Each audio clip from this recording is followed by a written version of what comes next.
I don't really have to put much of a lead up with this one. The Eagles No. smacked the Giants. I mean, 38-7. The Eagles won in every single phase of the game.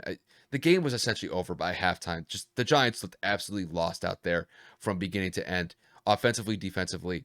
They were just dismantled by the Eagles, and the Eagles easily advance to the NFC Championship game where they will go up against the 49ers. So, Kev, to kick this one to you, how impressive were the Eagles just slapping up the Giants in the NFC divisional round as they head into the NFC Championship game next week? Well, first I got to start this off with to my boy Sitch, Brian. I'm eating my words. I picked the Giants. I picked them for my gut reasons, not to spite Philadelphia. You see the green behind me. It's all love. So shout out to the boys. Shout out to my girl, her family, and all that stuff, because obviously they're just, Philly everything. And, to kind of go into the point, I didn't expect this. I genuinely did not see Daniel Jones coming out here and choking. I didn't see the Giants defense giving up 38 points. I did not see Brian Dable just being outcoached by a mile. We all know that Nick Sirianni is in contention for Coach of the Year, but you do not expect him to run circles around Dable after what the Giants did to Minnesota. Yes, Minnesota has one of the worst defenses, if not the worst defense in the playoffs at the time.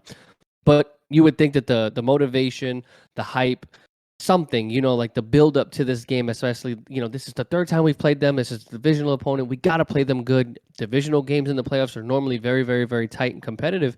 And this was the farthest thing from that.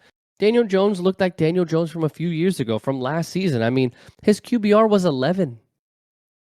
11. That is horrible.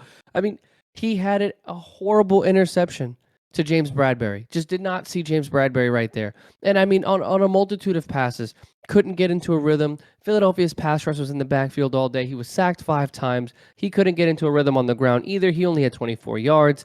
I mean, as a whole, the Giants had 118 yards on the ground. But I mean, when you're down 28-0 at halftime, it's really hard to stay and stick with the run game because you're down 4 scores. Albeit, I will give the Giants credit. Outside of the garbage time touchdown to Gainwell with 1 minute and 51 seconds, the Giants defense found a way to turn it around and hold Philly to 3 points. Again, before the Gainwell touchdown. The Giants offense was just incapable of getting anything going and creating consistent drives. I mean, they looked completely inept. They looked like a completely different team. They looked lost. And so to kind of be blunt. And I mean, quite frankly, it almost looked like they didn't belong to be there. Like it didn't look like they belonged to be there in this game. And I mean, flipping it over to Philly, I mean, you did everything you needed to do. You dominated the line of scrimmage. You ran the ball for 268 yards on the ground. That is over 6 yards per carry.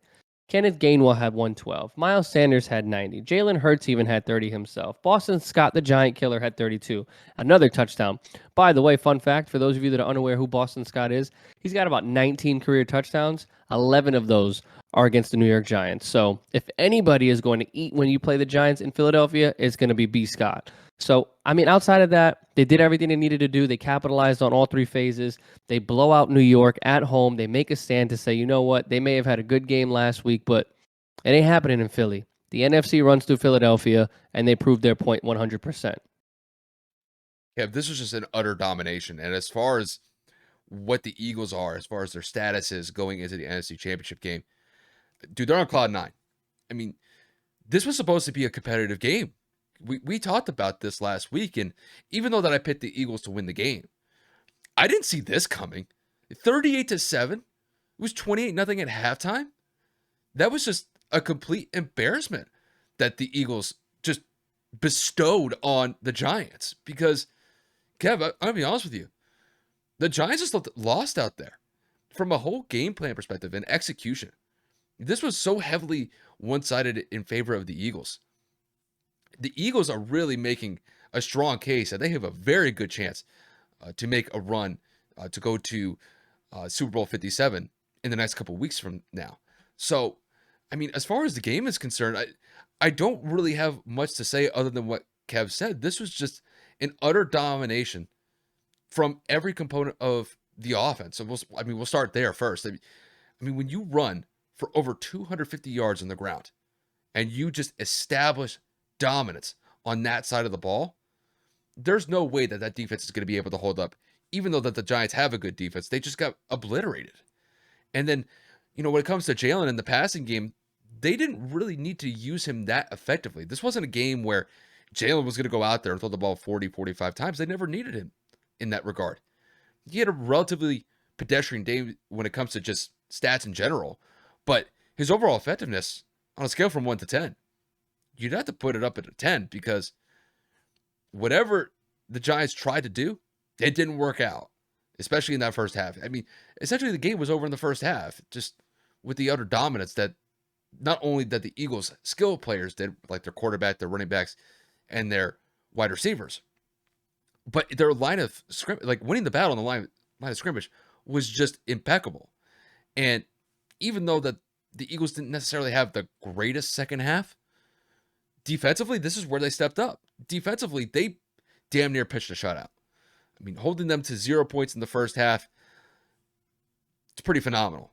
Because when we saw the Giants play last week against the Vikings, the Giants looked pretty solid in every single facet of the offensive game. Daniel Jones looked great. Saquon Barkley looked great. And yet you go into this week, you go up against a defense like the Eagles, and the Eagles have one of the best defenses in the NFL. That Giants offense got exposed. They looked completely out of sorts. They looked like they were completely outcoached. The effort wasn't there. The execution wasn't there. It's just that Eagles defense just stymied them in every sense of the word. And this is one thing that we're going to have to pay attention to moving forward now that the Eagles are advancing into the NFC Championship game. We're going to have to see how this Eagles defense can go up against an offense like the 49ers, because the 49ers have a very dynamic offense. They got Brock Purdy, who's a rookie quarterback, but doesn't really look like one. The amount of poise that kid has at such a young age is something to behold. And then with the skill players that the 49ers have at their disposal, like Christian McCaffrey, Deebo Samuel, George Kittle, Brandon Ayuk, Jawan Jennings, I mean, that team offensively is stacked. And then defensively, Jalen Hurts is going to have his hands full with that 49ers defense.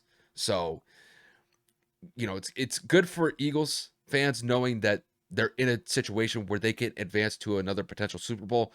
I believe this would be their first Super Bowl potentially since 2018 for Super Bowl 52. So it's been 5 years. So they've gone through some adjustments since then, but they find themselves in a very good situation. They're playing the NFC Championship game at home, and we'll see whether or not that they bring the effort that they need to when they go up against the 49ers next week. But all in all, I think the Eagles are in a great place here. I think they're trending in the right direction, and honestly, they need to be. This was a statement game as far as I'm concerned, and they earned this win. This was just a great win as far as I see it from them, and we'll see whether or not it can transition into the NFC Championship game next week. So that's all I got to say.